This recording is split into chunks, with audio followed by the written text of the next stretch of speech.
بسم اللہ الرحمن الرحیم نحمدہ ونصلی علی رسول الکریم السلام علیکم ورحمۃ اللہ وبرکاتہ. I would like to speak in Urdu for some reason here, with apologies to Professor Yusri and other foreign guests, because actually the topic, this speech on Islamic Iceland Plan is available on YouTube in English, and also the paper is available in English. But the message is one which is very important to convey to the ulama. And unfortunately, so far I have not succeeded in providing a suitable Urdu. So what I am going to do is to try to explain the issues that face us in reforming the monetary system. وہ ہماری slides اچھا اس میں آن کرتا ہوں.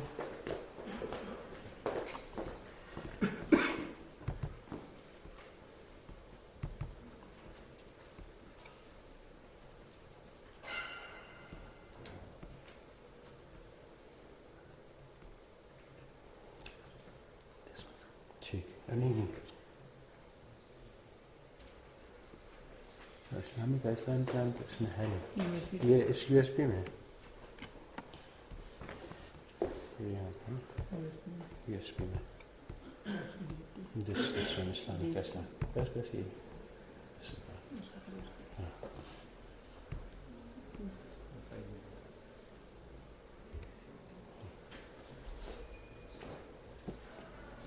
right. Good. So to start, یہ جو ہمارا نظام ہے، بات اصل میں جزئیات کی ہو رہی ہے کہ سود کی بنا پر قرض دیا جائے یا مشارکہ یا مداربہ، مگر پورا نظام جو ہے وہ کیسا ہے اور اس میں کیا ہو رہا ہے اس کے بارے میں کوئی غور نہیں ہو رہا ہے. تو یہ جو ہمارے سامنے جو نظام ہے جس میں پیسے ہیں، تجارت ہے، بینک ہے، انشورنس ہے اور بے شمار چیزیں ہیں، کیا یہ ایک طبعی چیز ہے؟ جس طرح سے پہاڑ ہیں، دریا ہے، سمندر ہے، تو پھر تو اس کے بارے میں یعنی سوچنا کہ یہ پہاڑ کو یہاں سے ادھر ہلا دیا جائے یہ مناسب نہیں ہے. مگر اگر ایسا یہ انسان کا بنایا ہوا مصنوعی نظام ہے تو پھر اس کے بارے میں سوچنا چاہیے کہ یہ نظام ہی کے اندر رہتے ہوئے ہمیں کام کرنا ہے یا اس نظام کو بدلنا ہے. تو اگر یہ نظام انسان کا بنایا ہوا ہے اور یہ بہت ساری تبدیلیوں کے بعد اس اپنی موجودہ شکل پہ آیا ہے اور یہ کوئی طبعی اور فطری چیز نہیں ہے اور اس کو کئی طرح سے بدلا جا سکتا ہے، تو پھر ہمیں یہ سوچنا پڑے گا کہ یہ نظام بذات خود اسلام سے مطابقت رکھتا ہے کہ نہیں، بجائے اس کے کہ اس میں چپیاں لگا کے اس کو اسلامی بنانے کی کوشش کی جائے. تو مثلاً سوچنے اس کے متبادل اس کی طرح کے خیالات یہ ہیں کہ مثلاً ہمارے پاس ایک عدالتوں کا نظام ہے جو پاکستان میں چل رہا ہے، کیا ہم اس میں لائرز کو تربیت دے کے اور کچھ قانون میں فرق کر کے اس کو ہم شرعی نظام بنا سکتے ہیں؟ بظاہر ایسا مشکل نظر آتا ہے، کیونکہ یہ جو نظام جو مغرب کا ہے اس کے پیچھے ایک روح ہے اور روح بھی بہت عجیب ہے. رومی زمانے میں یہ تھا کہ دو آدمیوں کے آپس میں جب مناقشہ ہوتا تھا کسی مسئلے پہ تو دونوں اپنا اپنا ایک وہ چیمپئن مقرر کر دیتے تھے اور ان دونوں آپس میں لڑتے تھے اور جو جیت جاتا تھا اس کی بات حق سمجھی جاتی تھی اور یہ سمجھا جاتا تھا کہ اللہ تعالی جو ہے وہ جس کی بات حق ہے اس کو کامیاب کر دیں گے. تو آج بھی یہی نظام بعین ہی چل رہا ہے. لوگوں کو یعنی اچھے لائر نے اعتراف کیا کہ ہمارا نظام جو ہے وہ ایڈورسیریل ہے، دشمنی والا ہے.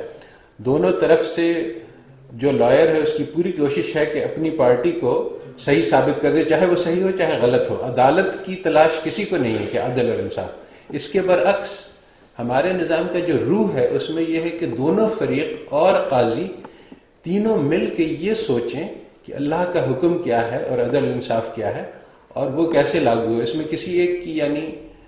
شخصی اس میں وہ نہیں ہوتی ہے. تو یہ جب روح میں فرق ہے تو پھر نظام کا جو شکل ہے اس میں بھی اس کے مطابقت سے فرق آتا ہے. تو اس طرح سے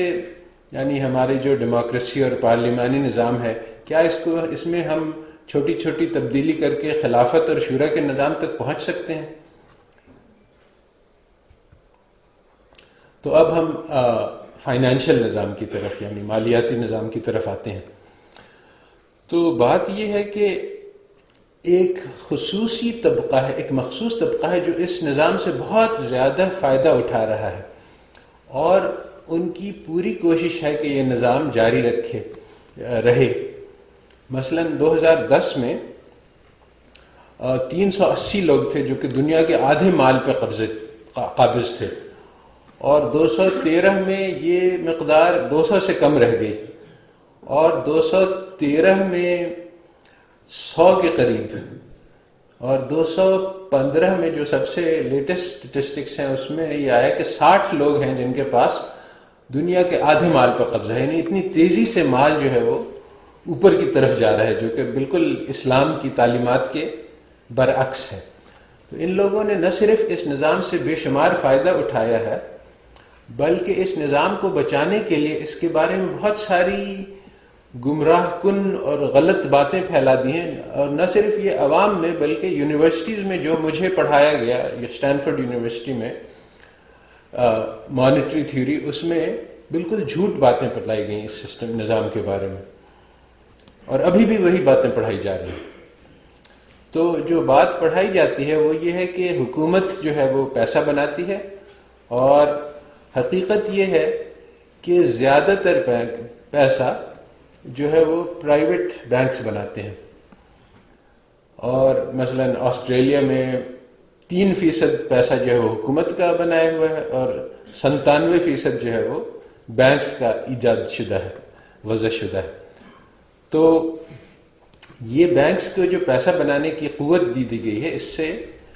بعض اشخاص کو، خاص طور پہ جو متمول حضرات ہیں، ان کو بہت زیادہ فائدہ ہوتا ہے، مگر وہ یہ بات کا تذکرہ سارے فسانے میں نہیں آتا ہے. اور ابھی بھی جو کنونشنل ٹیکس ہیں اس میں اس بات کا کوئی تذکرہ نہیں ہے. اچھا، اب جو بینک کا جو اصل کام ہے وہ یہ ہے کہ وہ یہ جو تخلیق شدہ پیسہ ہوتا ہے اس کو وہ بیچتا ہے. مگر یہ تخلیق شدہ پیسہ ایک طرح سے ایک فکشن ہوتا ہے، اس کا اصل میں کوئی وجود نہیں ہوتا ہے. ایک طرح سے ایک پرچی ہوتی ہے، جس طرح سے ایک پرچی پہ میں نے لکھ کے دے دیا کہ اس شخص کو اند الطلب اتنے پیسے ملیں گے. اب بینک نے ایک نوٹ جاری کر دیا، اب وہ پیسے کا کوئی وجود نہیں ہے سوائے یہ ایک وعدہ ہے جو میں نے کیا ہے، جو بینک نے کیا ہے، اور اب وہ آدمی اس کو پیسے کے طور پہ استعمال کر سکتا ہے. تو اب یہ وعدے کے بدلے اس کو بینک کو کچھ چیز چاہیے، اور وہ 100 روپے کا ایک نقلی پیسہ دے دے گا آدمی کو، اور اس سے 100 روپے اصلی مانگے گا. مگر وہ 100 روپے سے 100 روپے ملیں گے تب تو اس کا فائدہ نہیں ہوگا، اس کو اس پہ سود بھی چاہیے. اور چونکہ یہ پیسہ کا اصل میں کوئی وجود نہیں ہوتا ہے، اس لیے اس کا جو مشارکہ والا مسئلہ ہے وہ نہیں چلتا ہے بینک سے. آج بھی یعنی سب لوگ اس بات پہ حیران ہیں کہ اسلامی نظام کی اصل جو ہے وہ تو مشارکہ ہے، اور وہ کہیں ہو نہیں رہی. اور اس کی وجہ یہی ہے کہ بینک جو ہے وہ چونکہ وہ پیسہ ساخت کرتا ہے اور اس کی صنائی کرتا ہے، تو اس لیے وہ پیسہ اصل نہیں ہوتا ہے، اس پہ وہ مشارکہ نہیں کر سکتا ہے، کیونکہ مشارکے میں چانس ہے کہ وہ پیسہ جو ہے وہ کم ہو جائے، یعنی وہ تجارت اگر چلے نہیں تو اس کو نقصان ہو جائے. تو نقصان بینک برداشت نہیں کر سکتا ہے فرضی پیسے پہ، کیونکہ یہ فرضی پیسہ دراصل اس کا نہیں ہے، یہ اس نے دوسروں سے بغیر اجازت کے لیا ہوا ہے. تو یہ نظام کی نوعیت ہے. تو نظام کی نوعیت یہ ہے کہ بینک کا کام یہ ہے کہ قرضے کو بیچے سود پہ، اور وہ دو طرح کے مقامات پہ یہ پیسہ انویسٹ کر سکتا ہے. ایک تو یہ ہے کہ یہ پیسہ اصلی کسی کارروائی میں خرچ کرے، جیسے کوئی تجارت ہے کوئی، اور یعنی اس میں انویسٹ کرے، تو اس سے تو اکانومی کو بہت فائدہ ہوتا ہے. مگر نظام کچھ ایسا ہے کہ بینک کا انسینٹیو اس میں ہے کہ وہ اصلی کام نہ کرے بلکہ نقلی کام کرے، سٹاکس کو خریدے اور زمین کو خریدے. اور اس کی خریداری سے کیا ہوتا ہے کہ سٹاکس کی قیمت بڑھ جاتی ہے، یعنی بینکس کے پاس بہت زیادہ پیسہ ہوتا ہے کیونکہ وہ پیسہ کو وضع کر سکتے ہیں، اور اس پیسے کو وہ جس چیز میں ڈالتے ہیں اس کی قیمتیں بڑھ جاتی ہیں. تو اگر وہ زمینیں میں ڈالیں گے تو زمینوں کی قیمتیں بڑھ جائیں گی، سٹاکس میں ڈالیں گے تو سٹاکس کی قیمتیں بڑھ جائیں گی. تو اس سے ڈبل فائدہ ہے، یعنی ہم نے 100 روپے کا سٹاک خریدا، وہ 200 کا ہو گیا تو ہم نے بہت سارا منافع کما لیا، اور پیچھے کچھ بھی نہیں، یعنی اصلی کوئی کارروائی نہیں ہوئی. تو یہ ایک بہت بنیادی اسلام کا اصول ہے کہ جو منافع کمایا جائے وہ کسی خدمت کے عوض ہو. اور یہاں پہ بینکس جو ہیں وہ اصل میں اس سے بچتے ہیں. آج پاکستان میں جو بینکنگ سیکٹر ہے اس کے جو زیادہ تر 70% یا کچھ اس قسم کی رقم جو ہے آ رہی ہے وہ ٹریجری بلز سے آ رہی ہے، گورنمنٹ کے بانڈز خریدے میں، بالکل صفر، کوئی پروڈکٹیوٹی نہیں ہے، کوئی کام نہیں ہے. اور یہ صرف پاکستانی بینک نہیں، ساری دنیا میں یہی عالم ہے کہ بینکس جو ہیں وہ مفت کے پیسے کما رہے ہیں، اور پیسے تو بن رہے ہیں مگر کوئی اصلی کارروائی نہیں ہو رہی، بلکہ اصلی کارروائی کا نقصان ہو رہا ہے، کیونکہ پیسے سارے دوسری طرف جا رہے ہیں جہاں پہ کوئی ایک جعلی کارروائی ہوتی ہے. اور یہ جو تو زمین کی قیمتیں بڑھ رہی ہیں، اس سے لوگ منافع کما رہے ہیں مگر اس سے کسی کا کوئی فائدہ نہیں ہو رہا ہے، کوئی سروس نہیں پرووائڈ ہو رہی ہے. تو 1980 سے لے کر بہت زیادہ، یعنی یہ اصل میں 1930 میں جو 1929 میں گریٹ ڈپریشن ہوا تھا، تو اس وقت وہ بینک کی کارگزاریوں کی وجہ سے ہوا تھا، اور سب نے اس بات کو پہچان لیا تھا، اور چنانچہ بینکوں کی کارگزاری پہ بہت سخت پابندیاں لگا دی گئی تھیں امریکہ میں، اور تقریباً 50 سال تک یہ معاملہ رہا، تو ساری دنیا کو سکون رہا. مگر 1980 میں پھر یہ ریگن تھیچر ریولوشن شروع ہوا، اور انہوں نے پھر سے وہ سارا D regulation, financial D regulation کیا، اور بینک کے اوپر جتنی پابندیاں لگائی گئی تھیں سب کو ہٹا دیا گیا. اور اس کے اثرات ہم آج دیکھ رہے ہیں کہ بالکل ہی یعنی بینکس جو ساری دنیا کو لوٹ رہے ہیں، اور اس کا بہت نقصان ہو رہا ہے عام انسان کو، اور پاورٹی میں اور ہر قسم کی یعنی پاورٹی میں اضافہ ہو رہا ہے، اور انسان میں یعنی جس طرح سے سارے پیسے اوپر کی طرف جا رہے ہیں اور نیچے والوں سے سارے طبقوں کو نقصان پہنچ رہا ہے. یہ ایک گراف ہے سٹاک پرائسز کا اور کارپوریٹ ارننگز کا. تو آپ دیکھیں گے کہ تقریباً 1980 تک بہت زیادہ ڈائیورجنس نہیں ہے. اصل میں سٹاک کی قیمت جو ہے وہ اس کمپنی کی ویلیو کو ریفلیکٹ کرتی ہے عام طور پہ. یعنی آپ نے ایک حصے دار بنے ایک کمپنی کے، تو اس کمپنی کی جو ارننگز ہیں اس میں آپ کو حق ہوا، تو جو قیمت ہے سٹاک کی وہ اس کے ارننگ سے مطابقت رکھنی چاہیے. مگر یہ گراف دکھلا رہا ہے کہ جب پیسے بہت زیادہ ہو جاتے ہیں اکانومی میں اور وہ سٹاکس میں ڈالے جاتے ہیں، تو پھر ان دونوں چیزوں میں بہت فرق پیدا ہو جاتا ہے. تو یہاں پہ ہم دیکھ رہے ہیں کہ سٹاکس کی قیمت جو ہے وہ بے انتہا چڑھ گئی 1980 کے بعد سے، کیونکہ وہی میں نے کہا کہ 1980 کے بعد سے بینکوں کے اوپر سے جو پابندیاں تھیں وہ ہٹا لی گئیں، تو بینکوں نے بے تحاشا پیسے بھی بنانے شروع کیے، کریڈٹ کریشن کیا، اور اس کو انویسٹ بھی کیا، اور اس سے سٹاک بالکل یہی ہوا تھا گریٹ ڈپریشن سے پہلے، جبکہ سٹاکس کی قیمتیں آسمان تک چڑھ گئیں، پھر وہ کریش ہو گیا بہت بڑا. اور اسی طرح سے یہ 2007 میں یہ سٹاکس کی قیمت بے انتہا بڑھ گئیں اور پھر وہ کریش ہوا. مگر جو انٹرسٹنگ بات یہ ہے کہ اس کے بعد جو ہے وہ مسئلہ ویسا نہیں ہوا جیسا کہ 1929 میں ہوا تھا، کیونکہ بہت اہم بات سمجھنے کی یہ ہے کہ بینکوں نے اس بار تیاری کر رکھی تھی. ان کو پتہ تھا کہ ہماری اس کارگزاری سے ایک بہت بڑا کولیپس ہوگا، اور اس کے بعد کیا ہوگا انہوں نے کہا کہ پچھلی بار تو ہمیں قابو کر لیا گیا تھا. ان کو تاریخ کا ان کا اچھا مطالعہ ہے باقی سب سے، اور ہماری اوپر بڑی پابندیاں لگ گئی تھیں، تو اس بار ہم ایسا نہیں ہونے دیں گے. چنانچہ ایسا نہیں ہوا. کانگریس میں 2007-8 کرائسس کے بعد بہت ساری کمیٹیز بنی کہ کیا ہوا اور کیسے ہوا اور کس طرح سے اس کو قابو میں لایا جائے. اور وہ ایک بہت مشہور گلاس اسٹیگل ایکٹ تھا جو بنا تھا، جس کو ریپیل کر دیا گیا تھا 1999 میں. گلاس اسٹیگل ایکٹ جو ہے وہ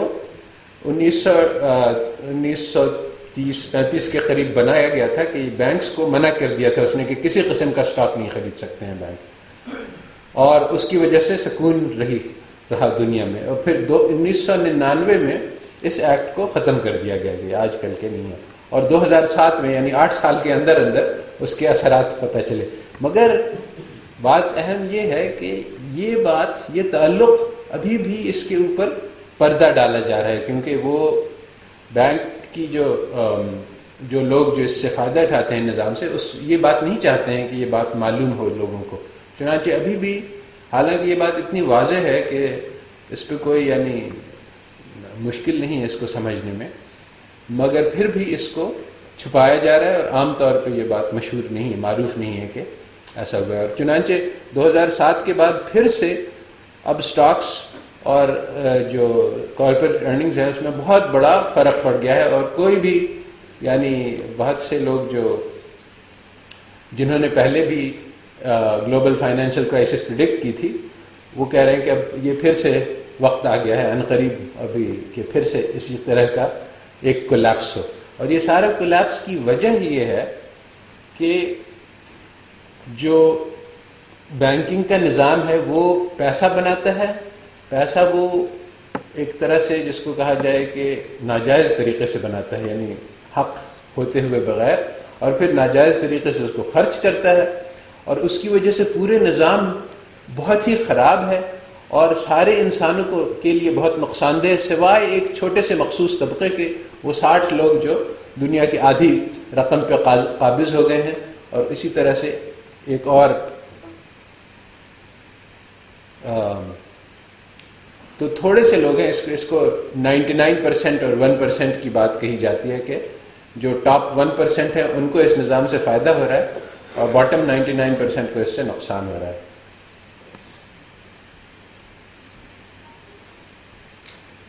کیا ہو گیا؟ تو اس نظام میں جس میں بینکس جو ہیں وہ پیسہ وضع کرتے ہیں بائی ایکسٹینڈنگ کریڈٹ، بیسیکلی اس کا یعنی تفصیل تو بہت پیچیدہ ہے، مگر جو بنیادی بات ہے وہ یہ ہے کہ اگر کوئی آدمی کسی بینک کے پاس آئے اور اس سے قرض لے، تو وہ بینک جو ہے اس کے پاس جیب میں کوئی پیسہ ہونے کی ضرورت نہیں ہے اس کو قرض دینے کے لیے. وہ قرض جو ہے وہ ایک کریڈٹ کے طور پہ، ایک الیکٹرانک طور پہ اس کو جاری کر سکتا ہے. یہ مجھے 30 منٹس کہا گیا تھا، اسکیجول دیکھ لیں، پرنٹڈ اسکیجول میں 30 منٹس ہیں. تو اس وقت اس میں بہت انجسٹس ہے، ناانصافی ہے، کیونکہ بینکس کو ایک حق حاصل ہے پیسہ کو وضع کرنے کا جو کسی اور کو نہیں ہے، اور سب سے امیر ترین طبقے کو پیسہ وضع کرنے کی اجازت دی گئی ہے اور کسی کو نہیں دی گئی ہے معاشرے میں. اس کی وجہ سے ظاہری بات ہے کہ اگر امیروں کو آپ اجازت دیں گے کہ وہ پیسہ بنائیں، یعنی ساخت کر سکیں، تو وہ اور بھی امیر ہو جائیں گے. چنانچہ ان ایکوالٹی کی جو میں بتلا رہا تھا کہ اتنی تیزی سے بڑھ رہی ہے، اور ساری دنیا میں اس کا چرچا ہے. پیکیٹی کی کتاب ہے اور بہت مشہور جو ہے ان ایکوالٹی پہ بے شمار کتابیں آ رہی ہیں کہ آخر کیا ہے اور اس کی کیا وجہ ہے،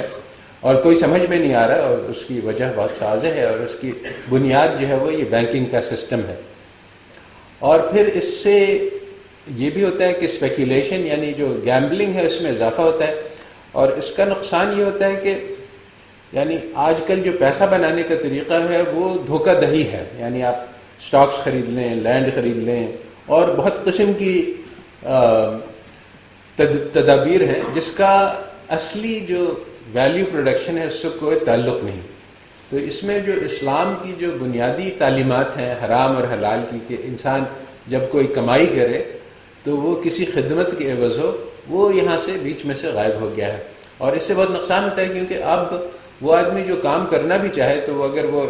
فیکٹری بنائے اور اس کو چلائے تو اس کو اپنے مال پہ 10% منافع مل جائے گا، اور اگر وہ فائنینشیل دھپلا کرے تو پھر اس کو 50% 100% بھی کما سکتا ہے۔ تو اس لیے جو اصلی کارروائی جس کی بنیاد پہ معاشیاتی نظام چلتا ہے وہ سپریس ہو گئی ہے۔ اس کے علاوہ یہ نظام ایسا ہے کہ یہ انہیرنٹلی انسٹیبل ہے، اس میں وقتاً فوقتاً کرائسس آتی رہتی ہے، اور یہ اس نظام کی حصہ ہے بنیادی، اس کے علاوہ کوئی چارہ نہیں۔ تو گریٹ ڈپریشن بھی اسی طرح سے ہوا کہ بینکس نے سب سے پہلے تو یہ ہوا کہ اس زمانے میں گریٹ ڈپریشن سے پہلے بینکس جو ہے وہ اپنا پیسہ خود وضع کرتے تھے اور انفرادی طور پہ ذمہ دار تھے اپنے اپنے پیسے کے، تو اس میں پھر اکثر بینکنگ کرائسس ہوتی رہتی تھی۔ تو بینکوں نے کہا کہ اگر ہم federal reserve bank central bank بنا دیں گے جو سارے بینکوں کا lander of the last resort, کہ جب وہ ان کا کوئی اور ان کو دینے والا نہیں ہوگا، سارا کولیپس ہونے لگے گا، تو وہ بینک جو ہے وہ ان کو بچا لے گا، سینٹرل بینک کا آج بھی یہی بنیادی مقصد بتایا جاتا ہے۔ تو اس سے ہماری بینکنگ کرائسس ختم ہو جائیں گی۔ تو جب فیڈرل ریزرو 1913 میں بنایا گیا تو اس کا نتیجہ یہ ہوا کہ بینکوں نے کہا کہ اب تو ہم فیل ہو ہی نہیں سکتے، کیونکہ ہمارے پاس جو ایک پیچھے ایک مضبوط ادارہ کھڑا ہے جو ہم کچھ بھی کر لیں۔ چنانچہ انہوں نے بے تحاشا پیسہ بنانے شروع کیے، جو پہلے وہ ایک محتاط طریقے سے بناتے تھے، کیونکہ ہر بینک جو ہے وہ ہو سکتا ہے کہ اگر وہ زیادہ پیسے بنائے اور وہ اس کے اوپر مطالبات آ جائیں تو وہ فیل ہو جائے۔ تو جب انہوں نے سب نے بے تحاشا پیسے وضع کر کے قرضے میں دینے شروع کیے تو زمین کی قیمت بڑھ گئی اور سٹاکس کی قیمت بڑھ گئی اور آسمانوں تک چڑھ گئی، اور پھر آخرکار وہی ہوا جو ہونا تھا اور کولیپس ہوا اور بہت بڑا ڈپریشن ہو گیا۔ چنانچہ یہ سینٹرل بینک نے جس مقصد کے لیے بنایا تھا اس کا الٹ کام کیا۔ تو اس زمانے میں 1930 کے بعد اکانومسٹ نے اس مسئلے کو اینالائز کیا کہ یہ ہوا کہ آخر اتنی بڑی کرائسس ہو گئی، لاکھوں کروڑوں لوگ جو ہیں وہ بھوکے پھر رہے تھے امریکہ میں، اور بہت بڑا یعنی اس کا بہت برے اثرات ہوئے معاشرے پہ۔ یہ آخر ہوا کیوں؟ تو وہ اس نتیجے پہ پہنچے کہ اس کی بنیاد یہی ہے کہ private money creation of banks ہے اور اس کو بند کر دیا جائے۔ چنانچہ اس وقت ایک شکاگو پلان بنایا جس کو 100-150 ماہرین معاشیات نے اس کو سائن کیا اور کانگریس میں بھیجا کہ اس کو امپلیمنٹ کیا جائے۔ اب سے حکومت کو یعنی بینک جو ہے جس کو کہتے ہیں فریکشنل ریزرو بینکنگ، وہ سسٹم ختم کر دیا جائے۔ فریکشنل ریزرو میں یہ ہوتا ہے کہ بینک کے پاس تو تھوڑے سے پیسے ہیں، 30 روپے کی اس کے پاس ڈپازٹ ہے اور وہ 100 روپے کا قرضہ جاری کر سکتا ہے۔ وہ جو 60-70 ایکسٹرا ہے وہ اپنی جیب سے بھی نہیں، بلکہ یعنی صرف ہوائی پیسے ہیں، الیکٹرانک آج کل ہوتے ہیں، اس کا صرف وجود صرف وہ کمپیوٹر کے اوپر انٹری میں ہوتا ہے اور اس کا کوئی وجود نہیں ہوتا ہے۔ تو یہ جو نقلی پیسے جو بناتے ہیں بینک، یہ ساری سسٹم کی نقصان کی جڑ ہے۔ تو انہوں نے 100% ریزرو بینکنگ کا تجزیت کا مشورہ دیا کہ بینک یعنی پیسے کو وضع کرنا صرف حکومت کے پاس اختیار ہو، بینک کو نہیں ہو، اور بینک سے یہ اختیار لے لیا جائے، بینک کو 100% ریزرو پہ جانا چاہیے۔ اور انہوں نے بہت ساری اور تجاویز دیں، تو ان کی باقی ساری تجاویز تو قبول کر لی گئیں، جس کی وجہ سے بینکنگ کے سیکٹر پہ بہت زبردست پابندیاں لگیں، مگر یہ تجویز کہ فریکشنل ریزرو کو ختم کر دیا جائے یہ قبول نہیں ہوئی۔ تو بینکنگ اس سے بہت فائدہ رہا، مگر 1980 میں ان لوگوں نے اس کے خلاف ریولوشن کیا، اور یہ ایک گراف ہے کہ جو ڈارک بلو لائن ہے اس میں یہ ہے کہ جو باٹم 90%، یعنی جو عوام الناس ہے اس کے پاس پیسے کتنے ہیں، اور جو لائٹ بلو لائن ہے وہ ٹاپ 1%، یعنی جو امیر ترین طبقہ ہے۔ تو اس میں آپ دیکھیں گے کہ 1930 کے بعد جو غریب لوگ تھے ان کے حصے مال میں اضافہ ہوا، اور جو امیر ترین تھے ان کے حصے میں کمی آئی، کیونکہ بینکنگ کا نظام جو ہے وہ قابو میں کر لیا گیا تھا۔ پھر 1980 سے یہ ٹرینڈ چینج کر گئی، اور اوپر والے جو ہیں جو باٹم 90% جو غریب طبقہ ہے اس کے پیسوں میں کمی آنے لگی،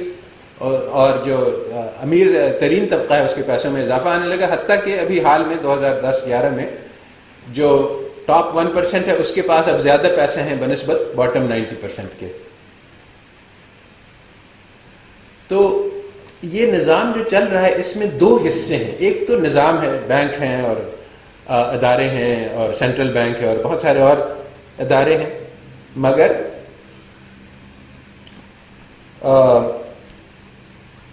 یہ جو مسئلہ ہے وہ صرف ادارے نہیں ہیں بلکہ اس کے پیچھے ایک سوچ ہے، تھیوریز ہیں، فلسفہ ہے، اور یہ سوچ جو ہے یہ اصل ان اداروں کو یعنی انیبل کرتی ہے کہ یہ چل سکیں، کیونکہ ایک سوچنے کا طریقہ رائج کیا جاتا ہے کہ بینک اس طرح ہے، ایک شور ہے کہ شمع ہے یوں، انجمن ہے یوں، کس شمع کی یہ بات ہے، کس انجمن کی بات، ہم نے زبان گل سے سنی ہے چمن کی بات، ہم سے زیادہ کس کا بیاں ہوگا معتبر، ہم نے زبان گل سے سنی ہے چمن کی بات۔ تو بات یہ ہے کہ جو شور ہے کہ شمع اس طرح سے کام کرتی ہے اور چمن میں یہ ہے، یہ سارا غلط ہے، اور یہ بنایا گیا ہے اس نظام کو چلانے کے لیے کہ یہ بہت فائدے کا نظام ہے۔ یہ جو بینکنگ کا نظام ہے یہ بے حد نقصان دہ ہے، اور ان لوگوں کے لیے نقصان دہ ہے جنہوں نے اس کو چلایا ہے، سب کے لیے، یعنی یہ امریکہ والوں کے لیے، یورپ والوں کے لیے نقصان دہ ہے، اور ان کے باٹم 90% کو بہت بری طرح سے متاثر کر رہا ہے۔ اگر ہم صرف بڑی بڑی کرائسس لے لیں، 1929، اس کے بعد پھر 1970 میں یا 80 میں ایک وہ سیونگز اینڈ لون کرائسس ہوتے، اس میں ملٹی بلین ڈالر لاسز ہوئے تھے، اس کے بعد یہ گلوبل فائنینشیل کرائسس لے لیں، تو ہم ان تینوں کرائسس کو ملا کے سارے، یعنی جو نظام کے جو سارے فائدے ہیں 100 صدیوں میں، ان سب سے زیادہ نقصان یعنی ایکیومولیٹو ان تین کرائسس میں ہو گیا۔ تو اگر ہم صرف سمپل ڈالرز میں کاسٹ بینیفٹ انالیسس کر لیں کہ فائدہ اور نقصان دیکھ لیں تو پتہ چلے گا کہ بینکنگ نظام جو ہے وہ بہت سخت نقصان دہ ہے۔